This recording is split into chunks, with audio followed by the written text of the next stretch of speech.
Your 110 ഒരു call ഉണ്ട്. കോളോ? അതെ, ഇന്റർനാഷണൽ കോൾ. ഇന്റർനാഷണൽ കോളോ? പിന്നെ എന്നെ മോശമായിട്ട് എൻ്റെ അടുത്ത് പെരുമാറാൻ വന്നു കഴിഞ്ഞാൽ ഞാൻ റിയാക്ട് ചെയ്യും. പെണ്ണുങ്ങളായ ഇങ്ങനെ തന്നെ വേണം. മീര മഹാകച്ചറയാണ്. ഏരിയ കൈകാര്യം ചെയ്യാൻ ബുദ്ധിമുട്ടാണ്. സമയത്തിന് വരില്ല. ആ പറഞ്ഞവനെ ഇങ്ങോട്ട് വിളിച്ചോണ്ടാ അടിച്ചവന്റെ കർണക്കുട്ടി ഞാൻ പൊട്ടിക്കും. വേണമെന്ന് വെച്ചിട്ട് തന്നെ എന്നോട് ഇതേപോലെ എന്തെങ്കിലുമൊക്കെ അവർക്ക് ഉദ്ദേശം ഉണ്ടായിരുന്നായിരിക്കാം. അവരുടെ ഉദ്ദേശത്തിനനുസരിച്ചിട്ട് ഞാൻ നിൽക്കാതെ വരുമ്പോൾ നിന്റെ ഓരോ ഉദ്ദേശവും എന്റെ അടുത്ത് നടക്കാൻ പോകുന്നില്ല. If you touch me, I will kill you. കുറിച്ച് അങ്ങനെ ആരെങ്കിലും ഇങ്ങനെ പറയണോ തന്നെ ഡെഫിനറ്റ്ലി അതിൽ എന്തെങ്കിലും ഒരു ഹിഡൻ അജണ്ട കാണുമല്ലോ. അതാണ് ലോകം. നമ്മൾ മനസ്സിൽ പോലും കരുതാത്ത ചില ശവങ്ങളായിരിക്കും ചിലപ്പോൾ നമ്മുടെ ശത്രുക്കൾ.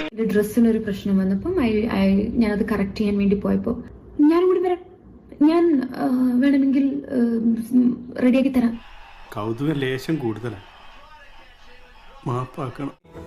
സൂത്രവാക്യം എന്ന സിനിമയുടെ സെറ്റിലായിരുന്നു മോശം പെരുമാറ്റം. അതൊരു ഫ്രേസാ മോളെ. മറ്റുള്ളവരുടെ മുമ്പിൽ നല്ല മാന്യനായിട്ട് നടക്കും, പക്ഷെ ആള് മഹാപഴയായിരിക്കും.